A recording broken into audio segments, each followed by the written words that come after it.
হ্যাঁ বলেন। আমি আমাদের ডিস্ট্রিক্ট সভাপতি এবং এমএলএ সাহেব রহিম বক্সি সাহেবকে বলবো যে আপনাদের দলেরই নেতা যুবর প্রেসিডেন্ট পপ্পু, ওর ভাষাটা আমাদেরকে শুনে এতটা ভাল লাগে, আমি বলবো যে ওর কাছে একটু শিখে নেন, এইসব চোখ ফুকড়ানোর কথা না বলে।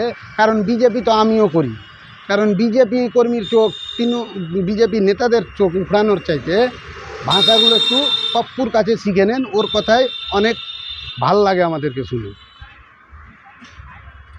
রহিম বক্সিকে আপনাকে বলতেন কিছু শেখা দরকার আছে, ভাষাটা ঠিক লাগছে না, ভাষাটা আমার ঠিক লাগছে না। কারণ একজন এমএলএ মতো ভাষা সব সময় সংবিধানের কথা বলবে, উন্নতির কথা বলবে, দেশ সেবামূলক কাজের কথা বলবে, আর এগুলো তো ক্রিমিনাল ভাষা, চোখ উপড়ানো আর প্রায় দেখি তো ও মানে কাড়ে একে মারবে ওকে মারবে।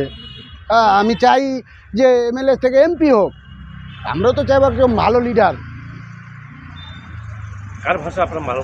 আমাকে তো বেশি পপ্পুর ভাষা ভাল লাগে, আর তারপরে আমাদের কিষানদা আছে, ও ভাষা ভাল লাগে।